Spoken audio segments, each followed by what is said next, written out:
Everyone and welcome back to in Pathshala. कैसे हैं आप सब? आई होप आप सब ठीक होंगे।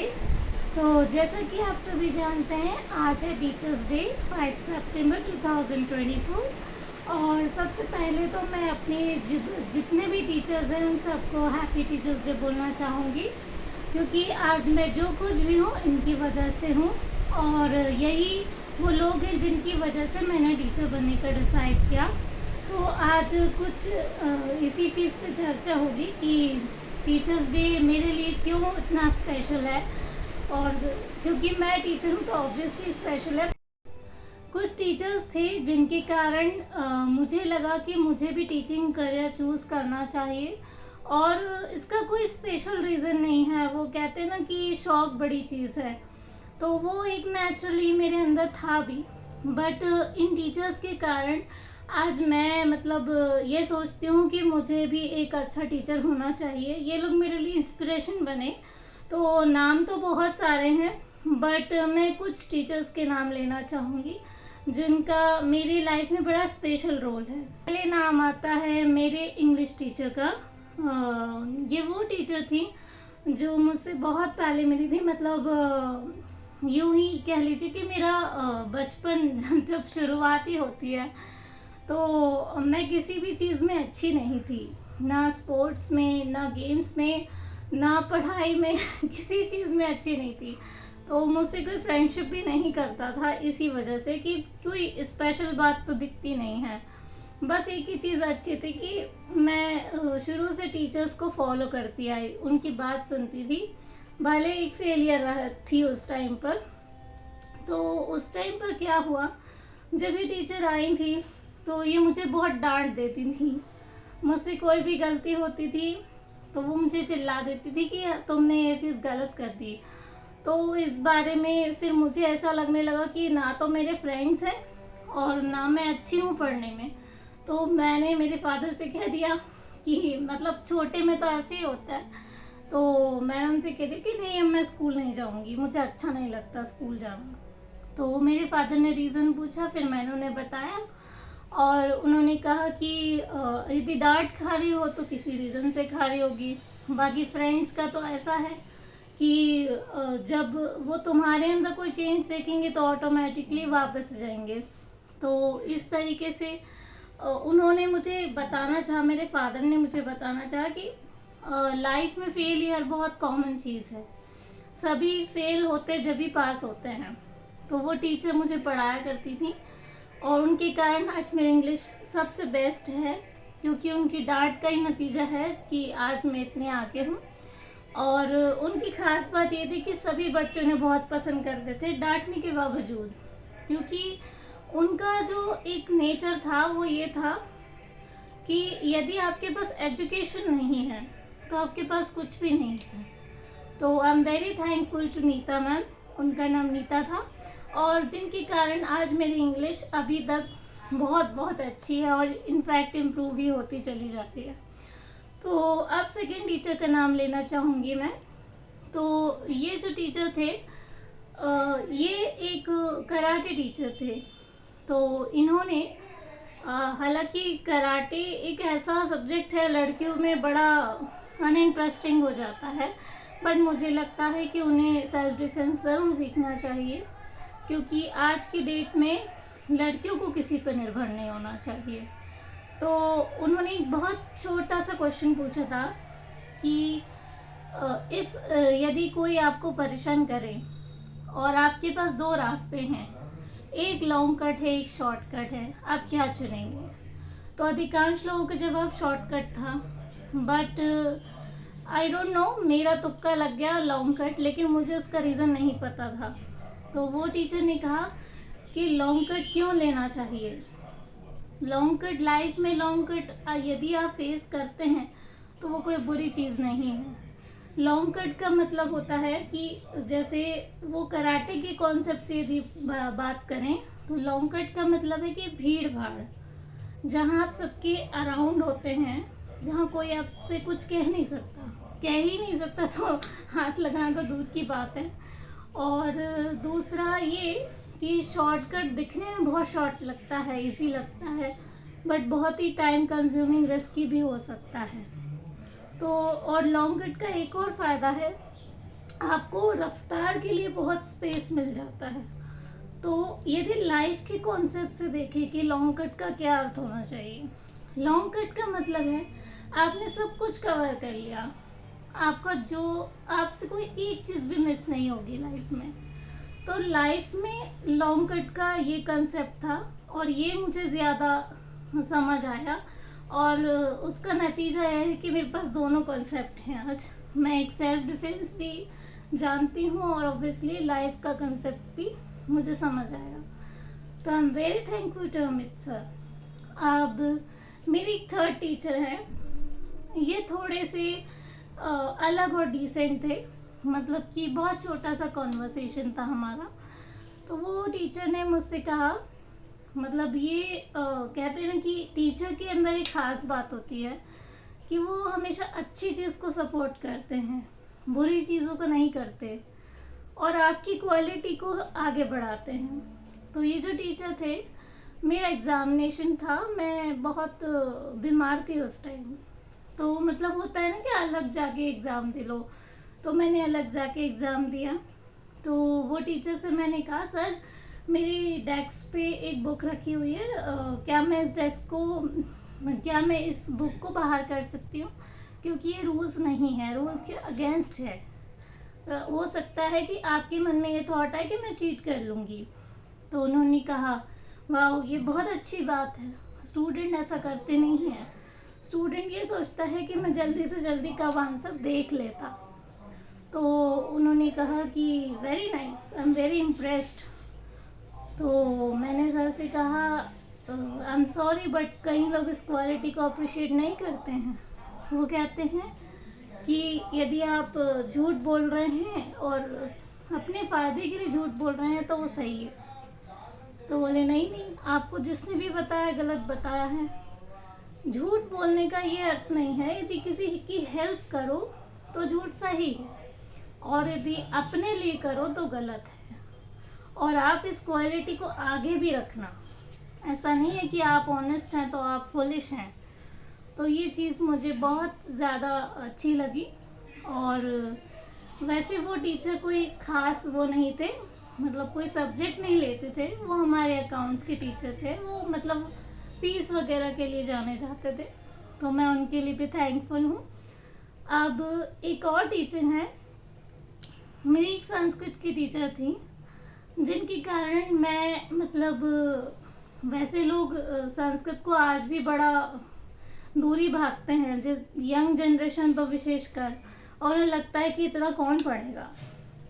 तो वो टीचर की क्वालिटी ये थी कि उन्होंने ना सिर्फ उसको सही से पढ़ाया, बल्कि हमारे अंदर उस चीज़ को ऐसे डाल दिया कि आज भी हम उस चीज़ को भूल नहीं सकते। और हमने इसका रीज़न भी उनसे पूछा था, तो उन्होंने कहा कि Sanskrit is known for memory, for best memory. आपकी मेमोरी इन्हांस होती है तो संस्कृत आपको ज़रूर पढ़नी चाहिए। तो आज के मॉडर्न टाइम में संस्कृत का कोई यूज़ किसी को दिखता तो नहीं है, पर होता ज़रूर है। और ये मैंने अपने एक्सपीरियंस से जाना, जैसे जैसे मैंने उसको कनेक्ट करते गई अपनी लाइफ से, मैंने उसको बहुत अच्छे से समझा। और आज भी मुझे किसी की हेल्प नहीं चाहिए होती है किसी भी शास्त्र के मंत्र जानने के लिए या उच्चारण के लिए। तो I am very thankful to her कि वो मेरी गृहस्थी का भी एक हिस्सा है और मेरे काम आया। ओके, तो आगे एक और टीचर हैं, ये मेरे स्कूल टीचर नहीं थे, ये मेरे कोचिंग टीचर थे। ये बिल्कुल ही अलग थे, ये सभी सिचुएशन से बिल्कुल डिफरेंट सिचुएशन है। वो कहा करते थे कि ऐसे ही मेरा कुछ झगड़ा हो गया था और मैं उनकी निगाह में नई थी, वो मेरे बारे में नहीं जानते थे। उन्हें लगता था, जीवन में पहली बार लाइन सुनी थी मैंने कि ये लड़की बहुत तेज़ है, ये लड़की बहुत ख़राब है एकदम। मेरे बारे में आज तक इस तरह की कंप्लेनिंग मेरे फादर तक तो बिल्कुल नहीं गई। मतलब मेरी फैमिली में ये पहली इंसिडेंस हुई मेरे साथ कि मेरे किसी टीचर ने कंप्लेन कर दिया कि शी इज़ ये आर्ग्यू करती है, बहुत बेकार लड़की है।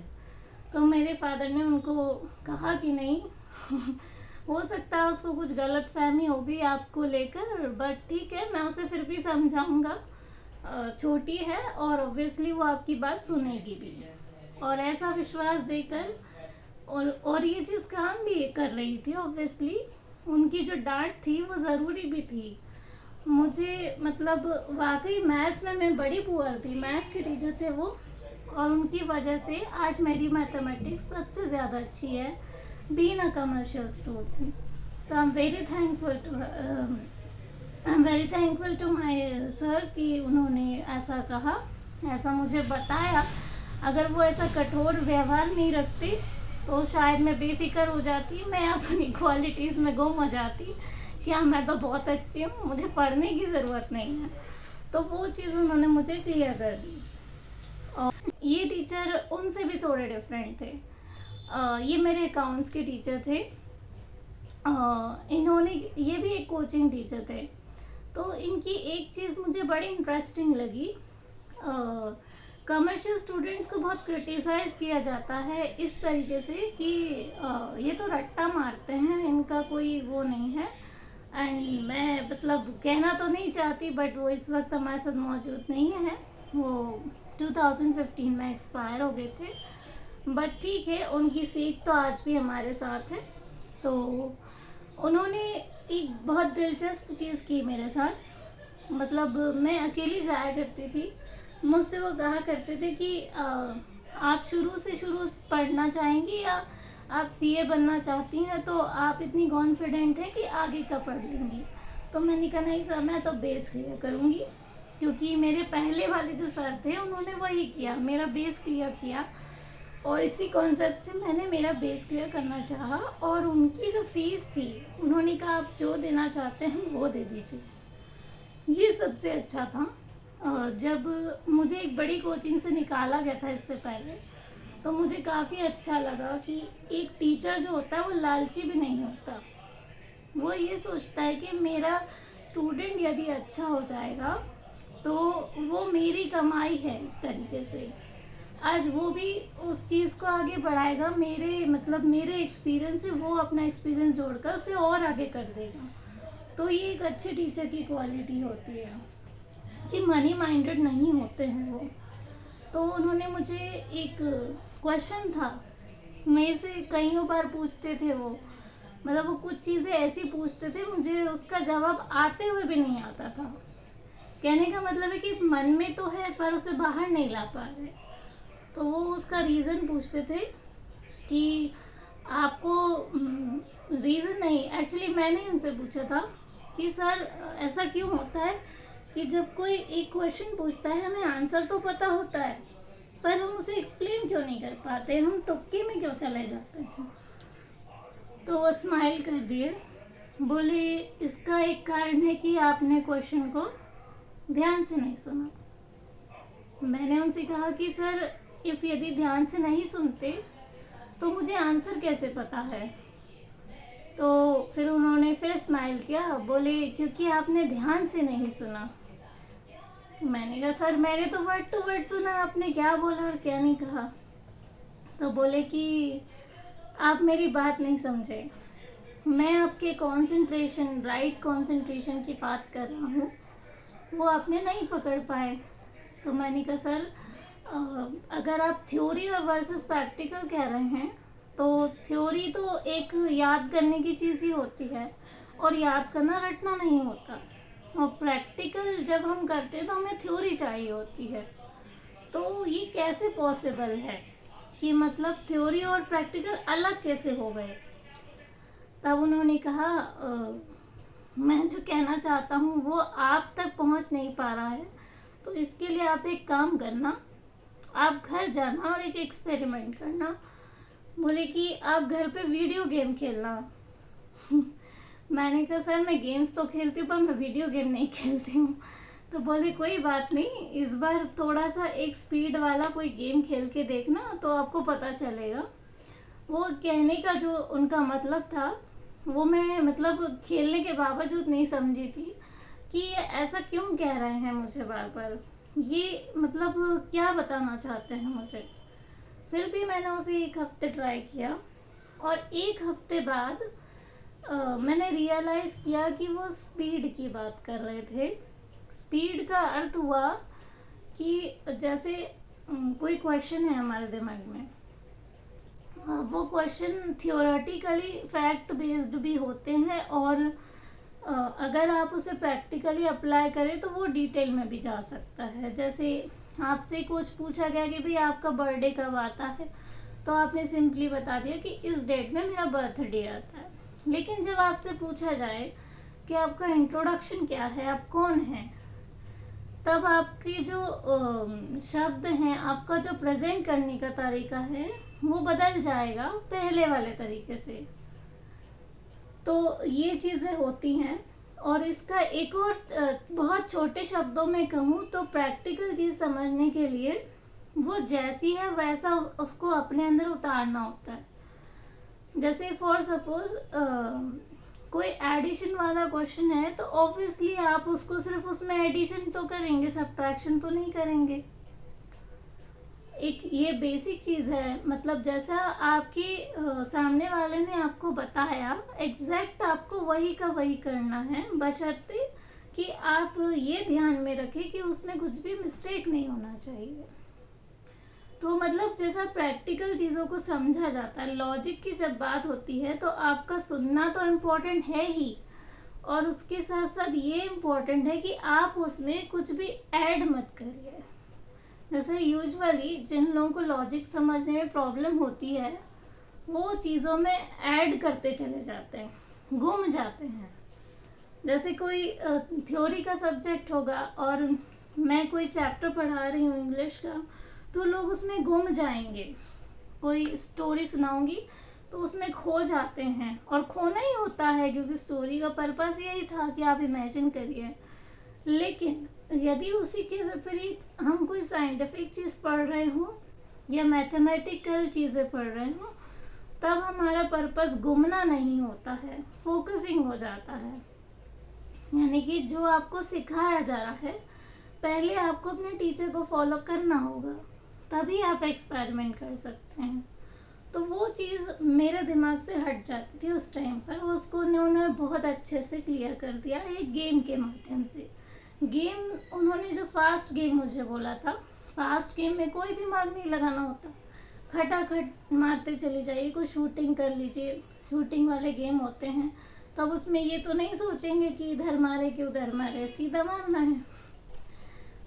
और अब एक और टीचर है मेरी, ये भी मेरी स्कूल टीचर है।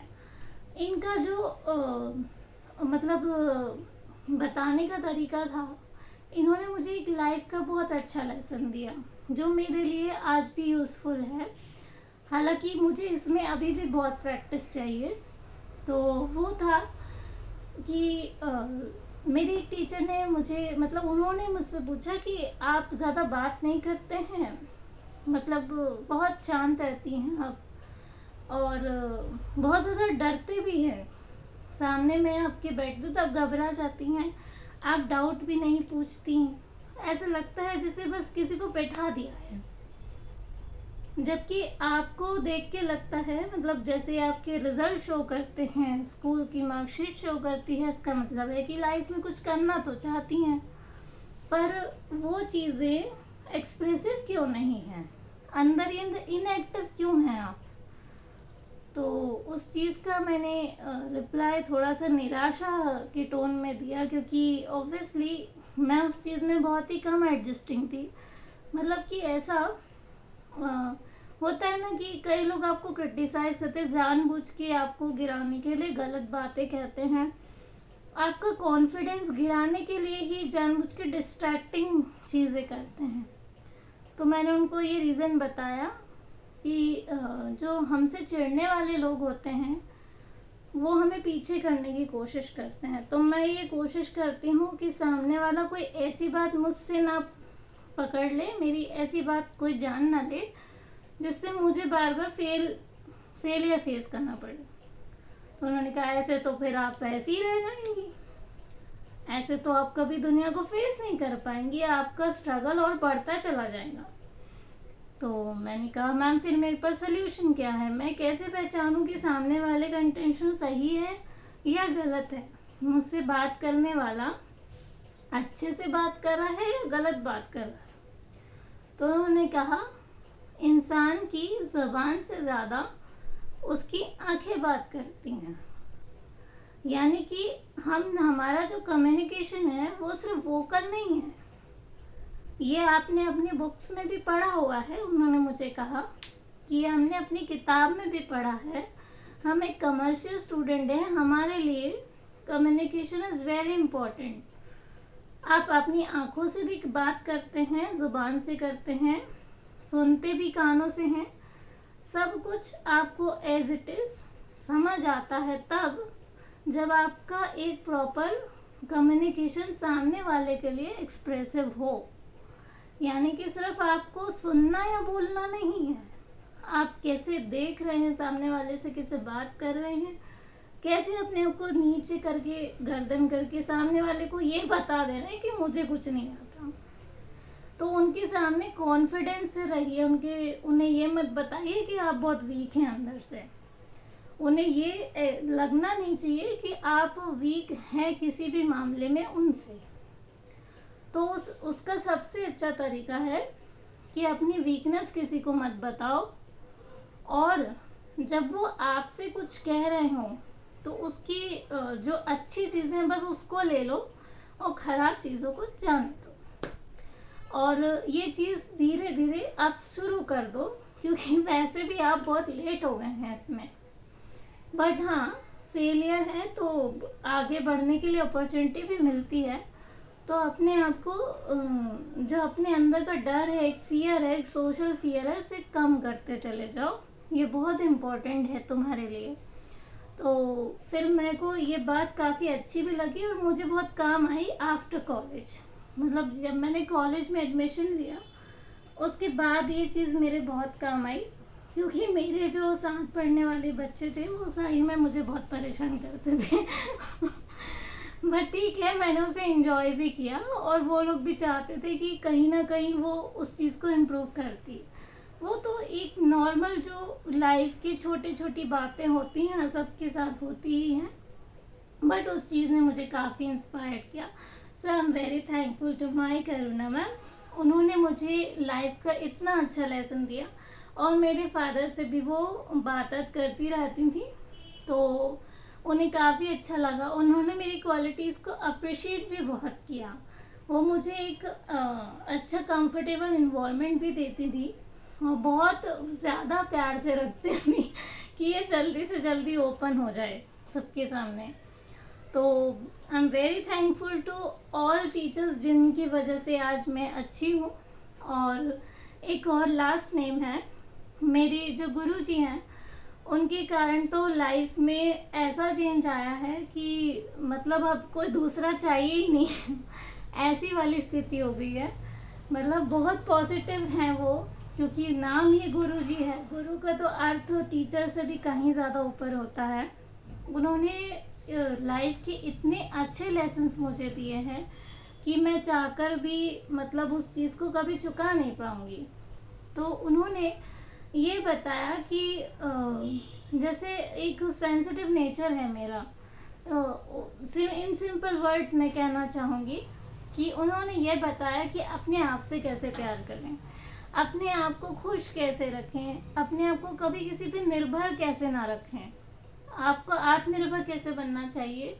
ये मेरे योग शिक्षक ने बताया, ये मेरे गुरुजी ने मुझे बताया और मैं इसके लिए बहुत थैंकफुल हूँ। आज मतलब कहते हैं ना कि जिस चीज़ को आप चुका नहीं सकते, ये वो इंसान है कि मैं चाहकर भी उसका रिटर्न नहीं दे पाऊँगी। जो था सब ले ही लिया मैंने, मतलब मुझे मिला ही मिला, मैं दे कुछ नहीं पाई। लेकिन हाँ, क्योंकि वो कहते हैं कि योग से वो अक्सर अपने क्लासेस में कहते हैं कि अगर आप मेरी तरफ से किसी को योगा भी सिखा रहे हैं तो वो बहुत बड़ी बात है। मतलब आप लोगों को उस चीज़ से जोड़ रहे हैं तो इससे अच्छी बात कुछ नहीं हो सकती। सो इस तरीके से मुझे लगता है कि यही एक बस तरीका है कि मैं उनको थैंक्स कह पाऊँ किसी तरीके से।